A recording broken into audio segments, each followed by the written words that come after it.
شەڕی سەخت لە کۆبانێ بەردەوامە. چەکدارانی داعش لە 16 قۆڵە و هێرشیان دەست پێ کردووە. شەڕبانێکی بەگەشت دەڵێت لە دوێنێەوە شەڕەکە بۆ یەک کاتژمێریش نەوەستاوە. خۆپیشاندانەکان دژی هەڵوێستی تورکیا بەرامبەر کۆبانەی لە باکووری کوردستان بەردەوامە و تا ئێستاش 25 خۆپیشان دەرکوژراون و 368 کەسیش دەستگیر کراون.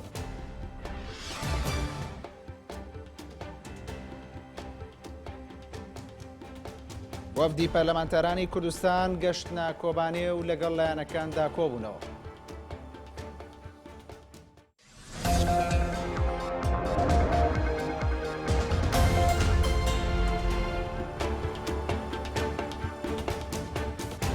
جارێکی سڵاوتان لێبێ بەڕێزان لە ڕووماڵی بەردەوامی نارتی لەگەڵتان دەبین.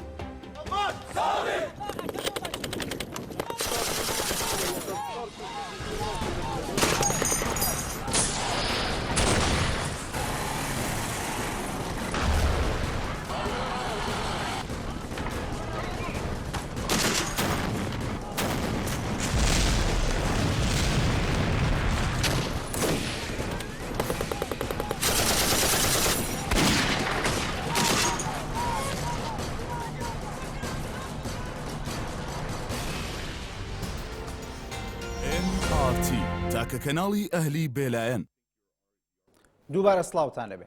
سرە ڕایگرتنەبەری سەرجەم هەوڵەکانیان بۆ کۆنتڕۆڵکردنی کۆبانەیە، بەڵام شەروانانی یەپەگە هێرشەکانی داعشیان تێکشکاند. شەروانێکی یەپەگەش دەڵێت لە دوێنێەوە هێرشەکانی داعش بەردەوامە و بۆ یەک کاتژمێری شەڕەکە نەوەستاوە.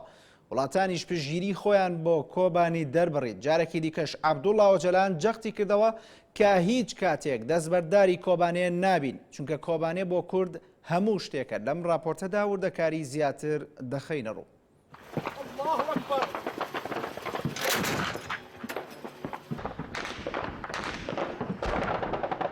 زیاتر لە 20 ڕۆژە شەڕ و پێکدادانی سەخت لە سێلاوە لە شاری کۆبانەی خۆراوی کوردستان ئەنجام دەدرێت. هەمووانیش دەڵێن پشگیری و یارمەتی کۆبانێ دەکەن، بەڵام هێشتا یارمەتەکان نەچووەتە بواری کرداریەوە و لە چوارچەوەی قسەدا ماونەتەوە. محەممەد بەشار وتەبێژی سەرۆکاتی کانتۆنی کۆبانێ ڕایگەیاند شەرەفانانی یەبەکە توانیوانە بەرپرچی هێرشەکانی داعش بدەنەوە و هێرشە ئەسمانیەکانیش زیانی زۆری بە داعش گەیاندووە، بەڵام بۆ لە ناوبردنی چەکدارانی داعش پێویستیان بە هێرشی زەمینی ناتۆ و ئەمریکا هەیە.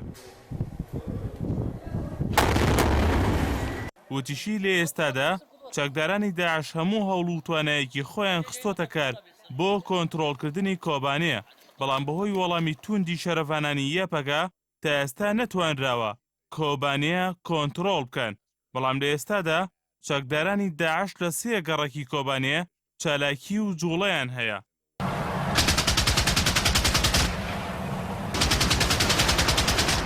دەربارەی بارودۆخی کۆبانیەش جارێکی دیکە عەبدوڵڵا ئۆجەلان جەختی کردەوە کە هیچ کاتێک دەستبەرداری کۆبانێ نابن، چونکە کۆبانێ بۆ کورد هەموو شتێکە و دۆخی کۆبانێ بۆ هەموو کەسێک گرنگە. داواشی لە تەواوی گەلی کورد کرد کە کۆبانێ بە تەنها جێ نەهێڵن. ئۆجەلان لە پەیامەکەیدا کە لە ڕێگەی برایەکیەوە ئاراستەی کرد و ڕایگەیاند دەبێت گەلی کورد لە کۆبانێ تا کۆتایی تێبکۆشێت و بەرخودانێکی بەهێز پیشان بدات بەرامبەر داعش. داواشی کرد گەلی کورد لە دژی هێرشەکانی سەر کۆبانێ لە هەموو شوێنەکان بڕژێنە سەر شەقامەکان، چونکە ئەگەر ئەمڕۆ نەکرێت ئەوە سبەینێ زۆر درەنگ دەبێت و ئەم دۆخە بە هیچ شێوەیە قبول ناکرێت. وەک ئۆجەلان دەڵێت داعش ڕێکخراوێکی دروستکراوە و پشتیوانی لە هێزە نێودەوڵەتەکان وەردەگرن و داواکارن کورد لەناو ببەن. هەرچەندە لە ئێستادا ویلایەتە یەکگرتووەکانی ئەمریکا و هەوپەیمانان جەخت لە پاراستنی کۆبانێ دەکەنەوە، بەڵام هێشتا تورکیا کە هەفتەی ڕابردوو بڕیاریدا بەشدار بێت لە هەوپەیمانەتی دژی داعش، لە ئێستادا زۆرترین ڕەخنەی ئاراستە دەکرێت و تۆمەتبار دەکرێت بە یارمەتیدانی داعش. هێشتا بەرپرچی تۆمەتەکان دەداتەوە و دەڵێت ئەوانەی لەسەر تورکیا دەوترێت ڕاست نین. ئەمریکا کە سەرکردەی هەوپەیمانەتی دژ بە داعش دەکات لەگەڵ شەڕی سەختی کۆبانێ، ساڵح موستی ماوسەرۆکی پێدا ڕەخنەی لە ئەمریکا گردووتی جددی نییە لە هێرشە ئاسمانیەکانی سەرمۆڵگەکانی داعش. جارێکی دیکە ئەمریکا لە ڕێگەی جۆن کێری وەزیری دەرەوەی ئەمریکاوە هاتە سەرخەت و لەسەر ڕەوشی کۆبانێ قسەی کردووتی ئەمریکا نیگەرانی دۆخی کۆبانیەیە. جۆن کێری وەزیری دەرەوەی ئەمریکا لە کۆنفرانسێکی ڕۆژنامەنووسیدا لەگەڵ وەزیری دەرەوەی بریتانیا وتی ئەمریکا بە نیگەرانیەوە بە دوادواچوون بۆ دۆخی کۆبانێ دەکات و هێرشە ئاسمانیەکانیشان لە کۆبانیە چڕتر کردووەتەوە. وەک وەزیری دەرەوەی ئەمریکا دەڵێت بەم نزیکانە استراتیژی ئەمریکا بۆ بەرەنگابوونەوەی داعش گۆڕانکاری تێدا دەکرێت بێەوەی ئاماژە بە شێوازی گۆڕانکاریەکەی بکات.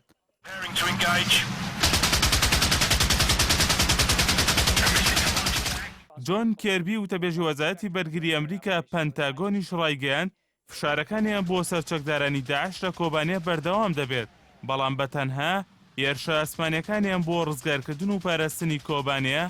بەس نین. دەربارەی هەمانگی نێوان هێزەکانی خۆراوی کوردستان و ئەمریکاش وتەبێژی وەزارەتی دەرەوەی ئەمریکا جەختی کردەوە کە هیچ جۆرە هەمانگی و هاوکاریکی باش لە نێوان کوردەکانی خۆراوە و وڵاتەکەیدا نییە. بەریتانیاش کە یەکێکە لە ئەوپەیمانە سەرەکیەکانی ئەمریکا بۆ لێدانی داعش دەربارەی بارودۆخی کۆبانیا هەڵوێستیان ڕوونە و دەڵێن دەیانەوێت ڕێکخراوی داعش بنبڕ بکەن و تورکیا ڕۆڵی هەبێت لەو هاوپەیمانێتیەی کە دژ بە داعش پێکێنراوە. هونەر ئەحسان NRT. بەڵام بەرەزان بۆ قسەکردنی زیاتر ئەروە زانیاری زیاتر لەسەر بارودۆخی ئێستای کۆبانێ کۆماس شابازی ڕۆژنامەنووس لە کەنتۆنی جەزیرە لە خۆراوای کوردستانەوە لەگەڵمانایە. کا کۆماس ئەم کاتتان باش بارودۆخی ئێستای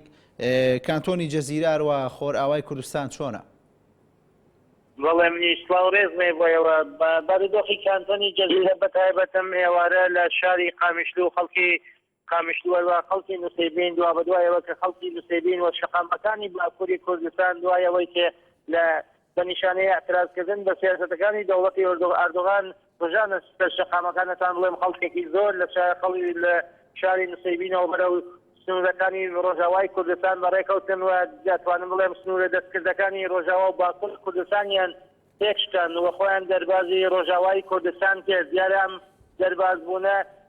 وڵام نەبوو لەلایەن سەربازانی تورکەوە کە دەستکرا بە تەقەکردن کە توانم بڵێم زیاتر لە 3 ساعت سەربازانی سەرسنوور و هەروە ئەرتەشی تورک دەوێت خەڵکەکاندا بەرگولەوە بەردەستڕێژی گولە کە بە پێی دوایین زانیاریەکان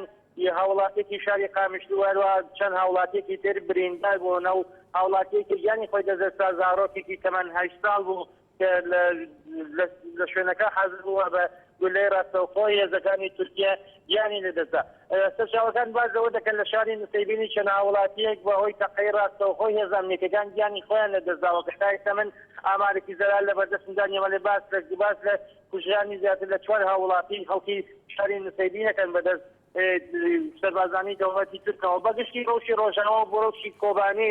ئیساکەیش ئەبینین تا ئێستاش کە من لەگەڵتان قسەکەوە لەگەڵ کۆبانی شاگەداری وەزەکە هەم شەڕ و پێکدادان بەتایبەت لە ڕۆژاوای کۆبانی و لە شارۆچکەی سەناعەیە و شاری کۆبانی کە ئەمڕۆ ئەتوانێت بڵێم چەند تەقینەوەی بەهێز لەوێ ڕووی داوار و هێزە هاوپەیمانەکان چەند جار لەوێیان بۆردمان کرد. شەڕ و پێکدادانێکی هێچکار دژوار هەیە لە گەڕێکانی کوردان لە نێوان یەکینەکانی پاراستنی گەلوارەوە چەتەکانی داعش شەڕی دەستەویەکە دەستی پێکردەوە ئیسایش لە چەند نقطە لە گەڕێکانی کوردان و شوێنەکانی در شەڕی دەستەویەکە ئەمڕۆ چەتەکانی داعش هەوڵێکی زۆریاندا کە دەربازی سنووری بنوە بە جۆرێ دەست بگنە سەر دەواازە بەڵام بەرەوڕووی وەڵامێکی تونبوونەوەی بە ناچار پاشەکشیان کە دوا بەدوایەوە هێزە هاوپەیمانەکان ئەمڕۆ چەند نقطێکی دەوروبەری کۆبانیان بۆردمان کردم بۆ بڵێم یەکەمین جار بوو کە هێزە هاوپەیمانەکان گەڕەکیکانی گۆردە یەکێک لە گەڕەکەکانی ناوشاری کۆبانی لەلایەن هێزە هاوپەیمانەکانەوە بۆردمان کرا. شڕ و پێکدادان بەردەوامە بەڵام تا ئێستا بەهۆی دژواری شڕ و پێکدارانەکەەوە نەمانتوانیوە ئامارێکی زەرال لە کوژرا و برینداران بەدەست بگرین. ترۆبێلێکی بۆم ڕێژکراوی چەتەکانی داعشیش بەهێز بە پێی دوایین زانیاری بەخۆیان تەقاوەتەوە کە ڕێژەی کوژرا و بریندارەکان دیان نیە بەڵام یەکینەکانی پاراستنی گەل ئەمڕۆ دەریا خست کە 6 کەس لە شەروانان نێوان گیانی خۆیان لەدەستداوە. بەڵێ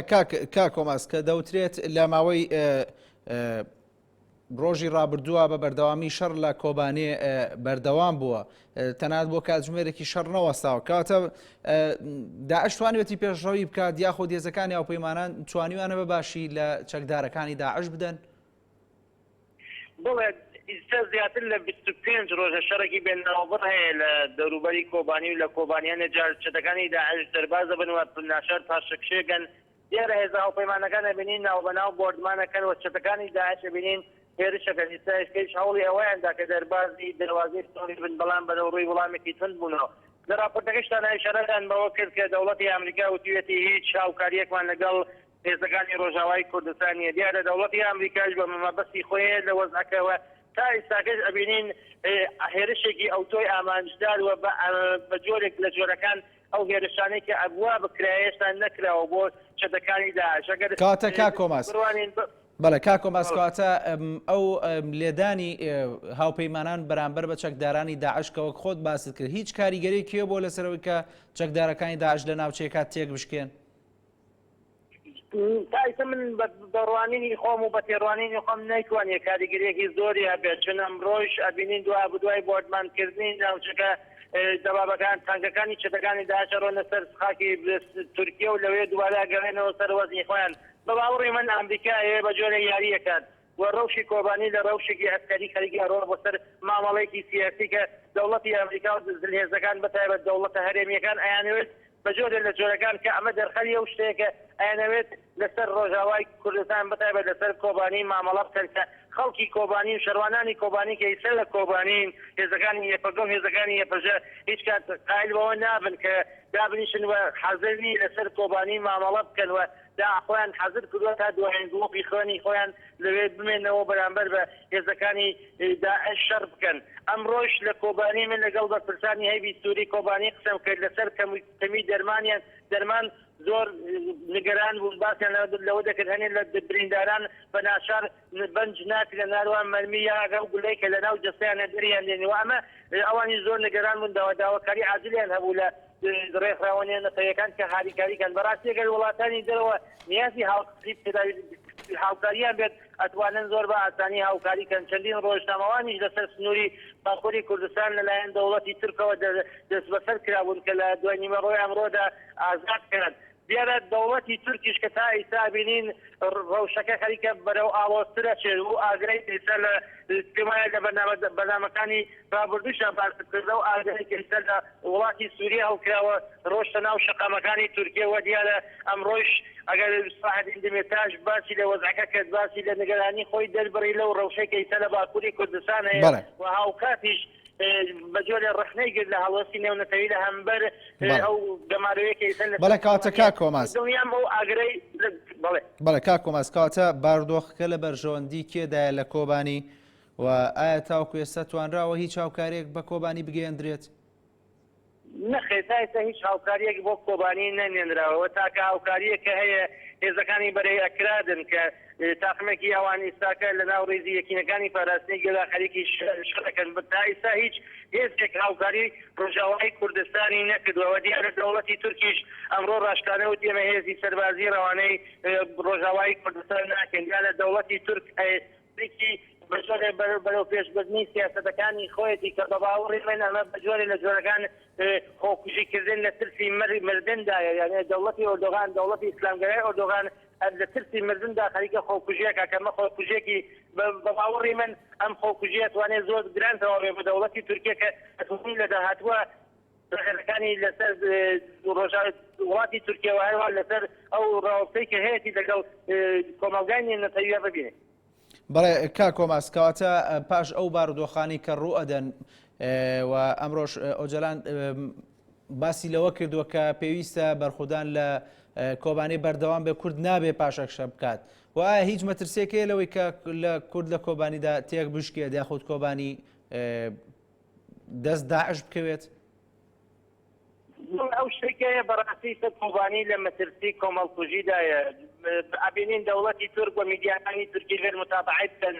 بە لێشا و یاری تەواوی ئامانجی ئەوەیانە کە شاری کۆبانی وەکو شارێکی نیزامی و شارێکی ئەسکەری لە قاوە بدەن کە بڵێن ئێستا ئەوێ هیچ کەسێکی مەدەنی تیان نییە بەڵام خەڵکانێکی مەدەنی زۆری سەر لە کۆبانی شتەکان بەڕێوەبەرانی حکوومەتی کەمتونی کۆبانی سەر لەوێن ئەنوەر مسلیم لەوەیە ئاسی عەبدوڵڵا لەوێ و زۆربەی لە بەڕێوەبەران مەجلیسی کۆبانی هەموو لەوێن و ئەوەیان بەجێ نەهێشتوە بەڵام بە پێشەوانەوە وڵاتە هەرێمیەکان ئەیانەوێت بە جۆرێک کۆبانی شوێنێکی عسکەری لە ناوزداکە بە جۆرێک دەنگی کۆمەڵگای نێونەتەوەی کە بکەن بانکێمۆنیش بە جۆرێ لە جۆرەکان نیگەرانی خۆی دەستبڕی لە وەزایکی سا لە کۆبانی هەیە بەڵام ئەوەی کە ئەبینین ئەو هەڵسو کەوتەی هێزە هاوپەیمانەکان ئەبینین هەڵسو کەوتێکی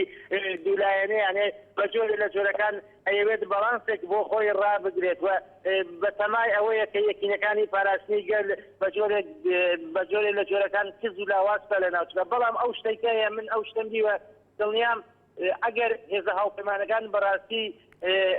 باوەڕیان بەوەیەوە ئەیانەوێت لەگەڵ تێرۆریست مۆبارزە بکەن لەگەڵ تێرۆریست شەڕ بکەن تا خۆشیان ئەوە باشەزانن تاکە هێزێکە بتوانێت لەگەڵ ئەوان شەڕ بکات یەکینەکانی پاراستنی گەلێ لە ڕۆژاوای کوردستان بەڵام هێزە هاوپەیمانەکان نایەنێت هاوکاری ڕۆژاوای کوردستان کەن بەس تاکە ئامانجی ئەوانەیە بۆ خۆنەواندن و جۆرێ بۆ بەرەو پێشبردننی سیاسەتەکانی خۆیان لە ناوچەکە دەست پێ دەکەن و نمونونەکەیشمان لە باشووری کوردستان و لە عێراق دیوە ئیساگەی دەبینین ئەمریکا بە باڵەفرەکانی ناوچەکانی عێراق بۆ دمانەکان من ئەوە ڕاشکاوانە ئەڵێم لە ئەمە بۆ چاوی ڕەشی کوردستان نییە ملیۆنها دلار سەرمایە گوزاری کردو لەوێ پارەی تەرخان کردو بۆ پرۆژە ئاوگستانی خۆی ئەوێت ئەوێت بپارێزێت دیارە ئەمریکا هیچ بەرژەوەندێکی لە ڕۆژاوای کوردستانیەوە من چاوەڕوانی ئەوە ناکەم کە ئەمریکا کارێکی مەزن لە ناوچەکە بەتایبەت لە ڕۆژاوای کوردستان بەڵێ کاتەکە کۆماز بۆچی حکوومەتی تورکیایەوێت کۆبانی وەک ناوچێکی سەربازی پیشان بدات یعنی مەبەستی چییە لەوە؟ مەبەستی تورکیە زۆر ئاشتی زۆر ڕوونە بە ناوچێکی نظامی لە خاوەندانی تورکیا توانێت دەوڵەتی تورکیا بە ئەمەندیەوەی کە شەڕ و پێدادان هەیە سنوورەکانی خۆی ئەم جەرە زۆر ڕەحەت نەبخەت ڕێگی هات بگرێتە و هاریکاریەکانی خۆی حکوومەتی بۆ چەتەکانی داعش چرتر بکاتەوە بە جۆرێک چاوەڕوانی کۆمەڵکردنی خەڵکی ئەو کەسانەیە کە ئیسا لە کۆبانیە چون دەوڵەتی ئیسلامگەرایی تورکیا کە ئیسا لە تورکیا چاوەڕوانی ئەوەیە باش ئەزانێت هەموو شەڕەکانی خۆی ناوەتە ناو کۆبانی لەگەڵ ڕۆژاوا و ئەوێت بە جۆرێک دەستی حەسران بکات لەگەڵ ڕۆژاوای کوردستان و ئەمە چاوترسنکردنیەکی و ئەوێت بە جۆرێک کۆمەلگای مەدەنی واروە کۆمەلگای سیاسی باکووری کوردستان چاوترسێنتە لەو وەزعی کە ئێستا لە ڕۆژاوای کوردستان هەیە چون ئەوە زۆر ڕوون و ئاشکرایە کە ئەم ئەزمونەی کە ئێستا لە ڕۆژاوای کوردستان هەیە تاثیر و کاریگەری ڕاستەخۆی هەیە لەسەر باکووری کوردستان کە نمونونەکەیشمانی دوا بە دوای پەیامەکەی بەڕێز و جەلال ئەبینین شەقامەکان هەژان و شەقامەکان خڕۆشان و هەموویان ژانە سەر شەقام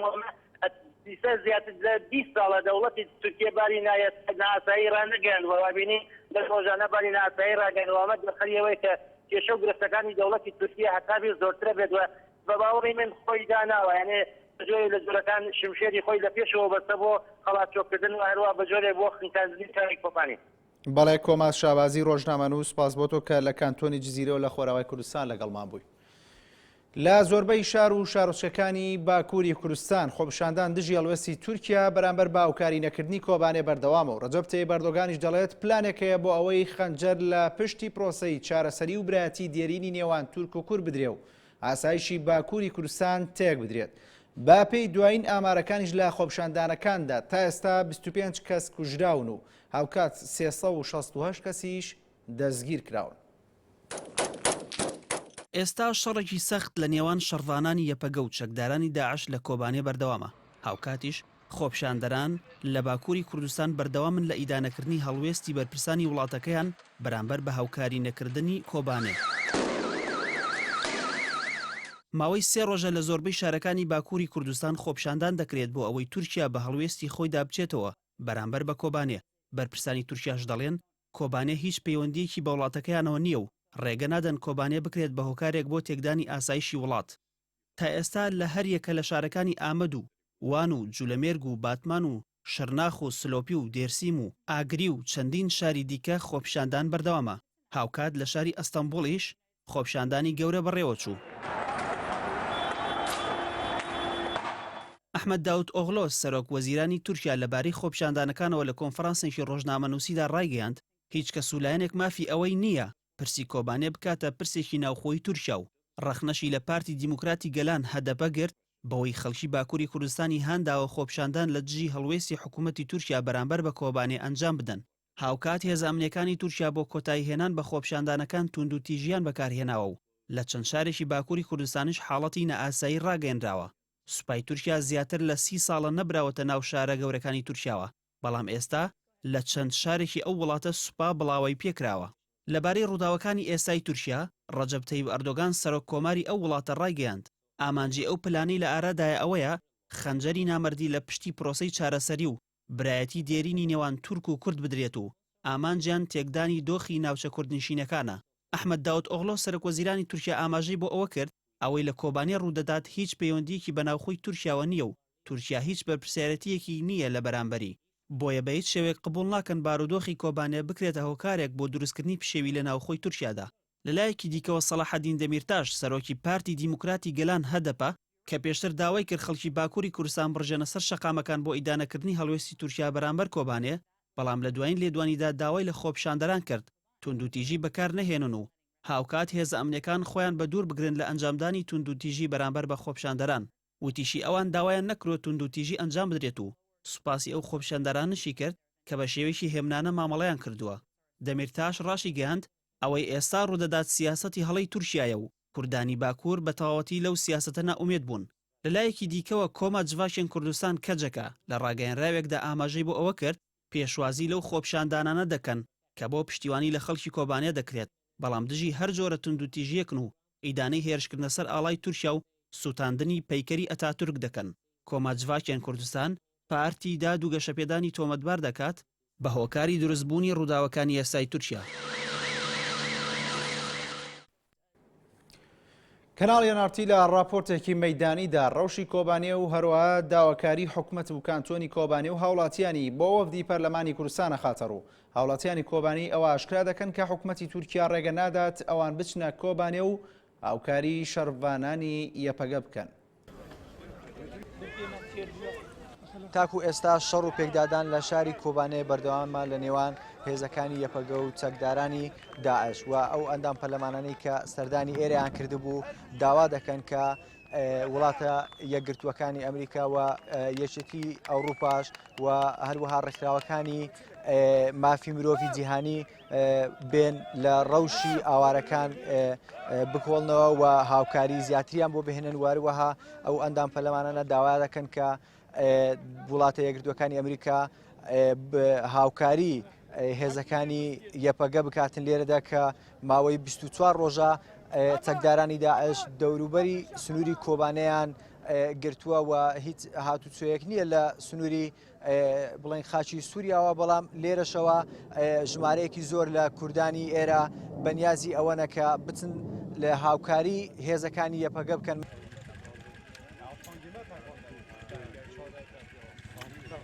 هەدەفی سەردانەکەی ئێمە بوو ئەوەیە کە ڕاستەوخۆ بتوانین خۆمان بگرین ناو شەنتەری شاری کوبانی. ئەوە تا لە سێتەرەکەن کە دەواازەی شارە ئەمە لەبەرەوەی ئێستا ئەمڕۆ لە هەموو ڕۆژێک پێما بێ شەڕەکە گەرمترە بە گوێ خۆتان دەیبیستن دەنگی تەقە و فیشک و هاوەنات و ئەوانە دێت لە نزیکەوە شەڕڤانان و جنگاوەرانی ناوشاری کوبانی و بەرپرسانی ئێوە ببینی و بۆیش هاتوین تاوەکو لە نزیکەوە بتوانین هیچ نەبێ گوێمان بە فیشکی ئەو شەڕە ئاشنابی.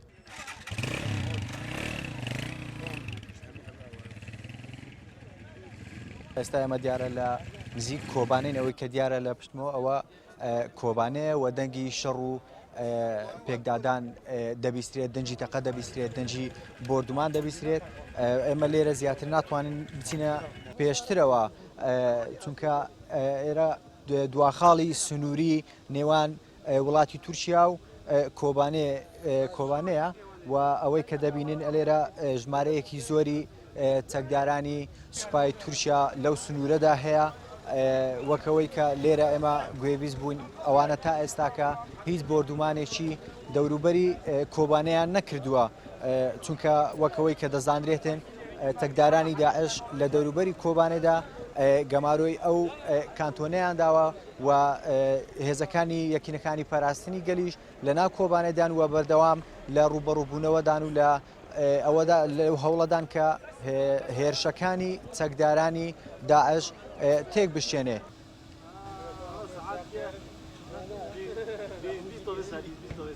دەخوازیە مە جوانە کهاتنە هەگەر پشتگیریە مە بکن پشتگیریە یەپەگە یەپەجێ بەڕاستی بچاکان بکن چکو یەپەگە یەپەجێ بخوا شەڕێ خوا دەکەنە بچاکێن سەڤک تجاری بچاکێ سەڤک دا یەپەگە یەپەجێ ناکەون لە هەمانی پێدەویە مە بچاکێن دژی تانکا هنه اگر پارلمانتر ما هاتنه دخوازه ما جوانا و چکان جمعه کانون جمعه پیک بینه برا دست لمگه نده وقت داعشون و برا قوات نده ما باش مرا رفاقه ام کن خود در باز بن ام کن خود بنا خود در ماکن شبرکو حرب ما هیرو نبیشت ره حرب ما به ترکیه ره ترکی رو او دست ما اگر 3 سال قلبه مایه 3 سال ام حرب وان را دکنه 3 سال ام همبر ایش سکینه برکو من کومون تانگ بترین خاکن هات لبر تانگ لبر مدانین به تانگان لما بادن وقتی دنیا تفضل ما ورا یپاگه ناکن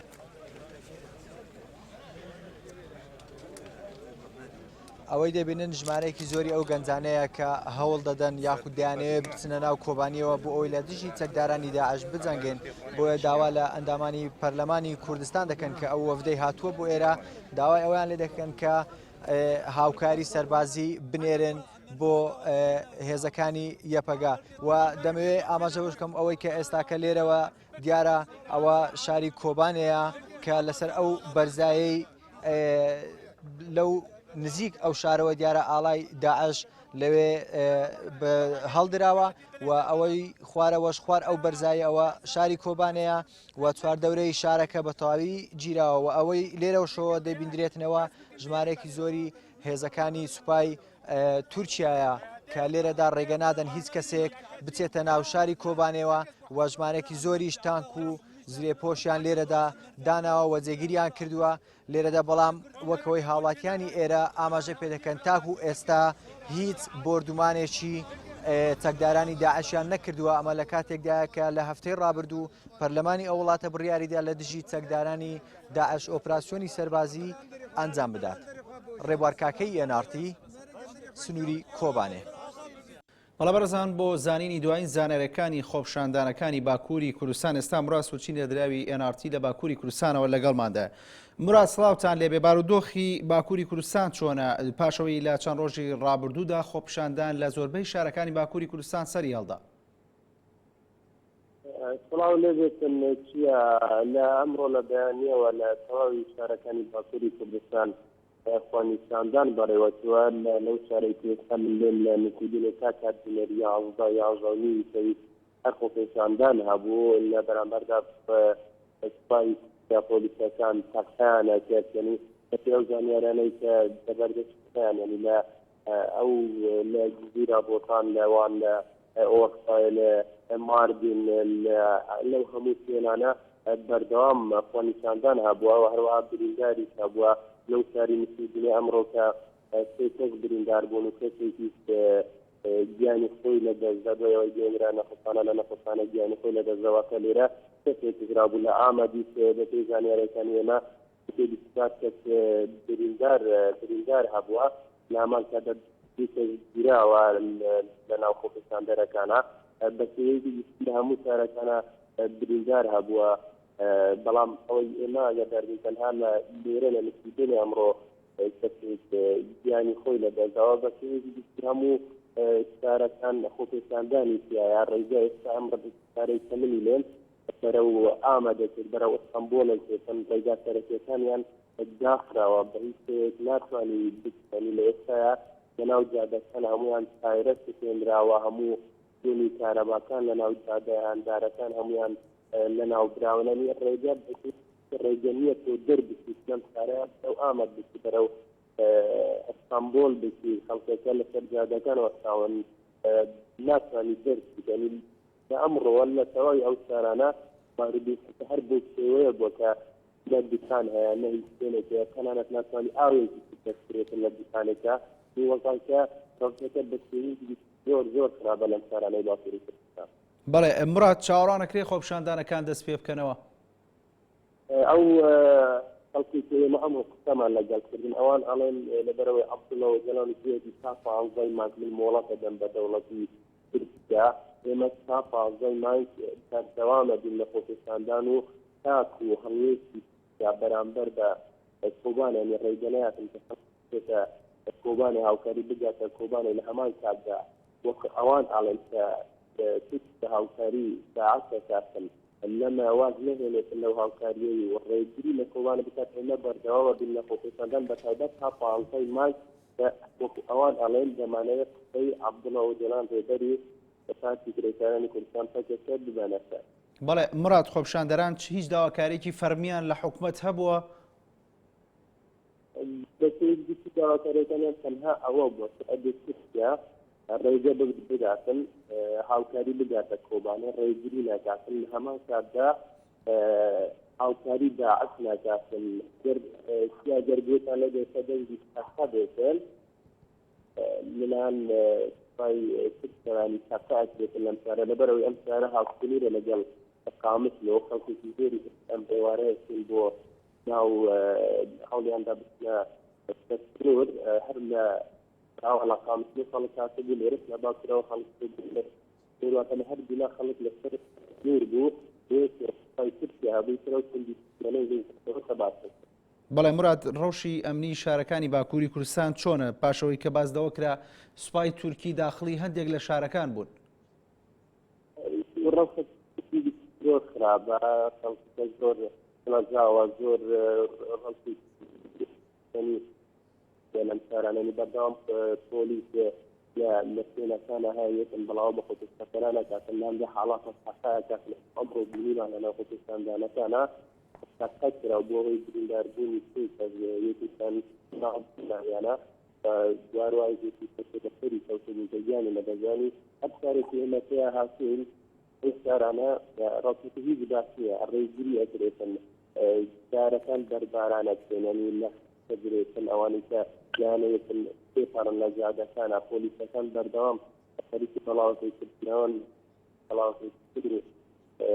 هاو ئەو پۆلیساندەرەکانن بە جادی سترێس هەروەها لە هەندێک حاڵاتەوە پێتن تەقە بەکارهێنرێتن بەتایبەتە گەرخستاندانەکە ڕەو ئاراستی بەڵێ مراد بازدەوە کرێ هەندێک لە میدیا جیهانەکان ڕۆیان لە باکووری کوردستان کردووە هیچ میدیایەکی جیهانیت بینی لەناو باکووری کوردستان؟ لەو شارانەی کە ئێمە لێنی کە بەستێ شارە پێخەڕی هیچ میدیایەکی لێنە بۆ ئەوەکو خەڵکەکەش باسێکرێنە یەکەم تەناو بووینە کە لەم ناوچانە بووین ئەو شارانە پێلەکەی هاتوو هیچ میدیایەکی لێنە بە تەنها ئێناحتی لێ بووە لەو هەموو شارانە لە ئامەت نازانم لەبەرەوەی ئێمە نەگەیشتینەتە ئامەت لەبەرەوەی ڕێگە نەبوو پێپەڕین لێرە ڕێگەکە هەموو گیرابوو نەماتوانین پێپەڕین بەڵام بە هیچ شێوەیەک ئەو شارانەکە لێ هیچ لێ نەبوو بەنگە پەیوەندی بەوەتەوە دێ لە ڕووی ژمارەی دانیشتوانەوە لە ڕووی جوگرافیاوە شارەکانی تراوانێکە خۆپیشتەکانیەتە گەورەتر بن ئەمانێک ئێستا ئێمەیان پێ میدیاکان نەگەیشتنەوە لێرە بەعام میدیاکان نەگەیشتن نازانم لە ئامەت لە بەڵێ مراد سوچینە دراویە نارتی لە باکووری کوردستان سوپاس بۆ زانێرەکانت.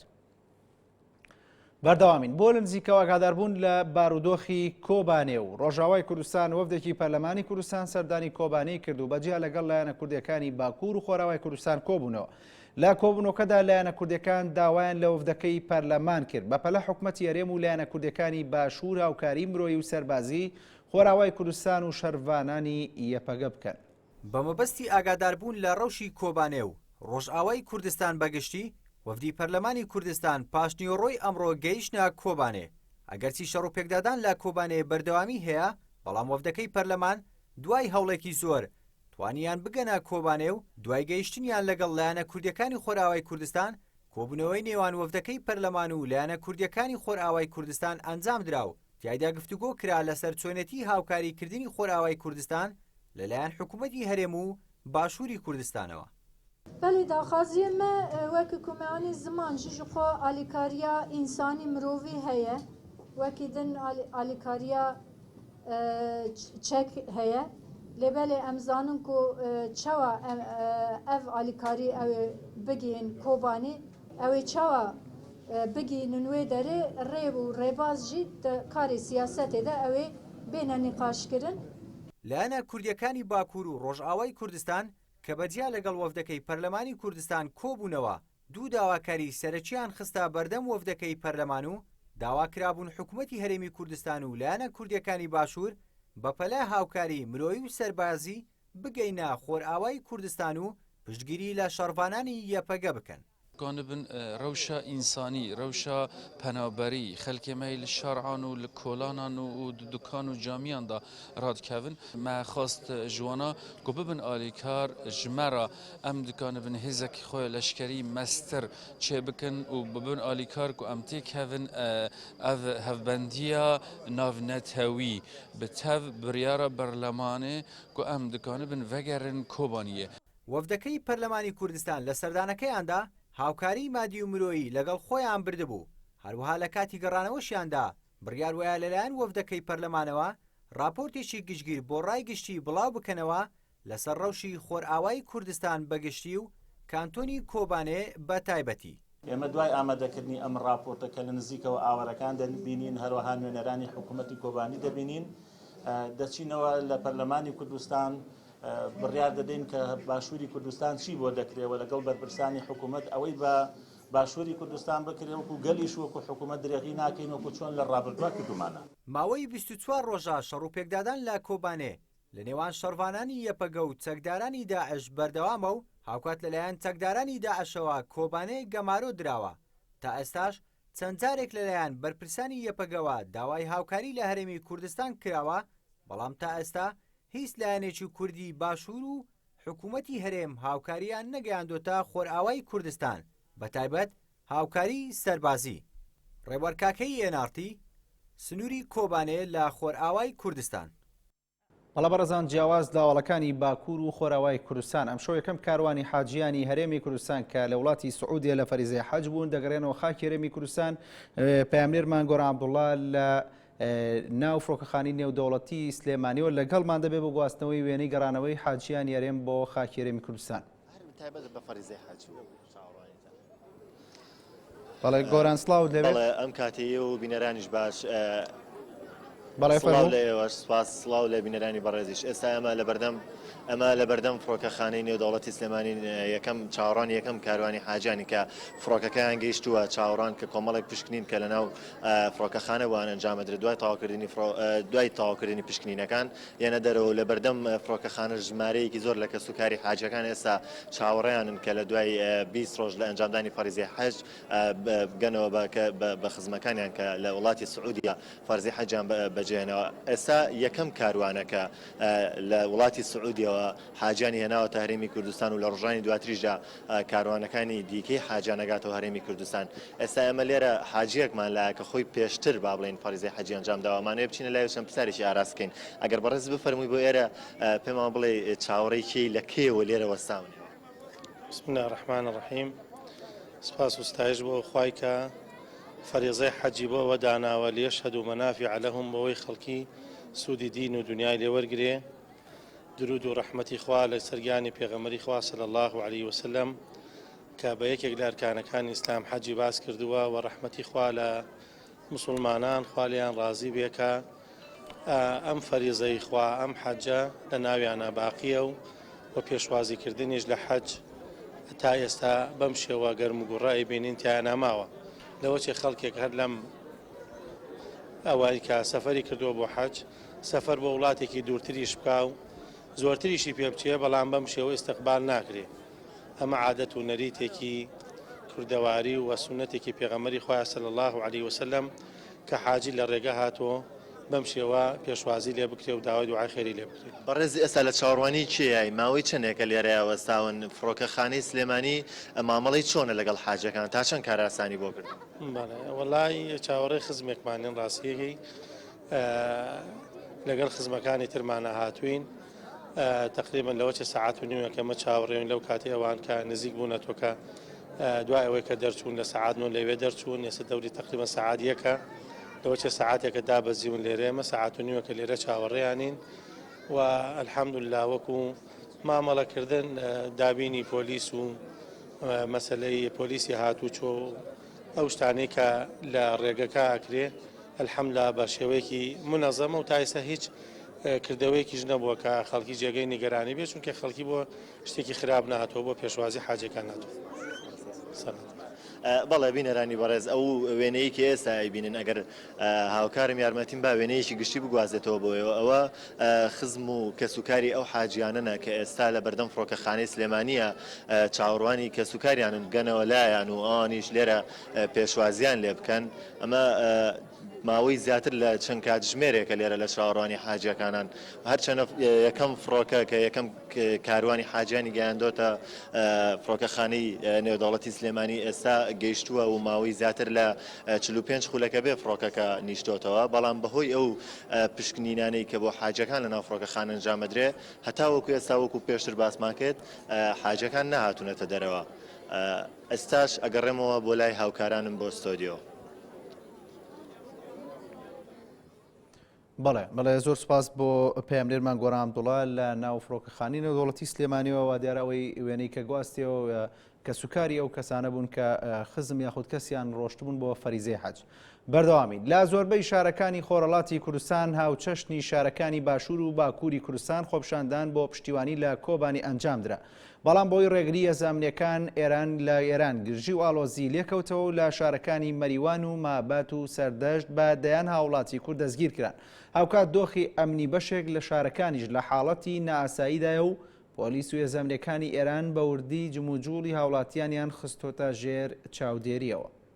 لە دوای ئەوەی لە زۆربەی شار و شارۆچکەکانی باکوور و باشووری کوردستان و وڵاتانی ئوروپا خۆپێشاندان و ناڕزایەتی دژ بە هێرشی چەکدارانی داعش بۆ سەر شاری کۆبانی دەستی پێکرد چەند ڕۆژێکە لە شارەکانی خۆرهەڵاتی کوردستانیش هاوڵاتیان ڕژاونەتە سەر شەقامەکان و پشتیوانی لە کۆبانێ دەکەن.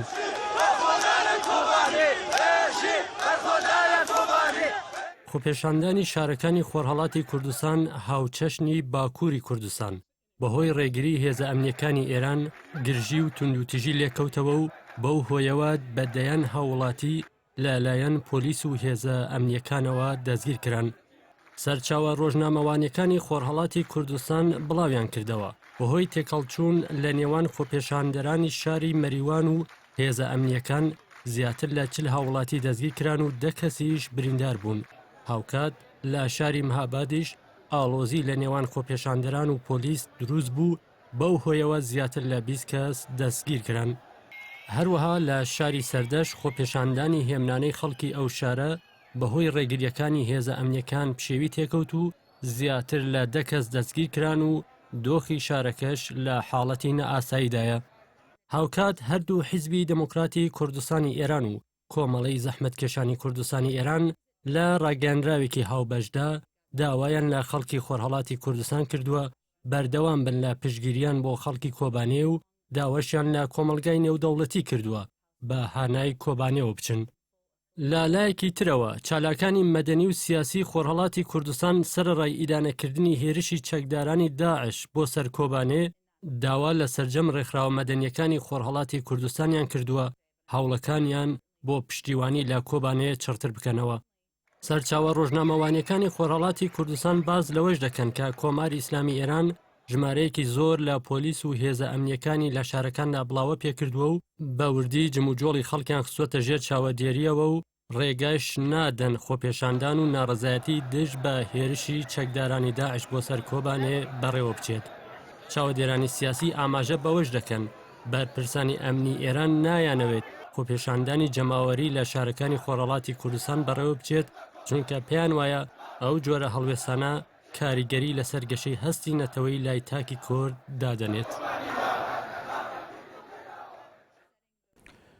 دواوەی وەزیری اطلاعاتی ئێرانی ڕایگەیاند لەگەڵ هەردوو حیزبی دیموکرات و کۆمەڵەدا دانوستانیان ئەنجامداوە. گەرچی حیزبی دیموکراتی کوردستانی ئێران و هەردوو باڵی حیزبی کۆمەڵە هەواڵەکەیان ڕەت کردەوە بەڵام بەرپرسی پەیوەندیەکانی حیزبی دیموکراتی کوردستان بێنارتی ڕاگەیاند لا ڕێگەی لایەنی سێمەوە چەند مەرجێکیان بە ئێران داوە. لە چەند ڕۆژی ڕابردوودا مەحموود عەلەوی وەزیری ئیطلاعاتی ئێران لە پەرلەمانی وڵاتەکەی ئاشکرای کرد لەگەڵ هەر یەکە لە کۆمەڵە و حیزبی دیموکراتی کوردستان دانیشتنیان ئەنجام داوە. بەڵام هەرزوو حیزبی دیموکراتی کوردستانی ئێران و هەردوو باڵی کۆمەڵەی زەحمەتکێشانی کوردستانی ئێران ئەو قسانەی وەزیری ئیطلاعاتی ئێرانیان ڕەت کردەوە و ئەندامێکی سەرکردایەتی حیزبی دیموکراتی کوردستانی ئێران ڕایگەیاند قسەکانی وەزیری ئیطلاعات تەنها بۆ لاوەزکردنی پرسی کووردە لە ناوچەکەدا. کۆمارە ئیسلامی لە درێژاییە تەمەنیخوا حتا ئیرۆ یعنی چه گوهارتنێک لە نێرینە کۆمارە ئیسلامی دەرهات بە گەلێ کورد و چارەسەریە پرسا کورد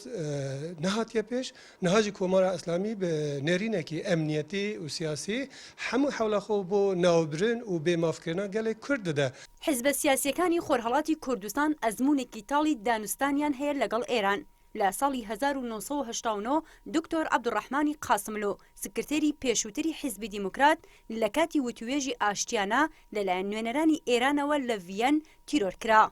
با پێچەوانەی یاداشتەکەی هەردوو حیزبەکەی تر لە وەڵامی قسەکانی وەزیر ئیتلاعاتی ئێران حیزبی دیموکراتی کوردستان هەواڵەکەی پشتڕاست دەکاتەوە و دەڵێت لە ڕێگەی لایەنی سێمەوە چەند مەرجێکمان بە نوێنەرانی ئێران پێشنیاز کردووە بەڵام تا ئێستا لەلایەن ئێرانەوە وەڵامی داواکەیان نەدراوەتەوە.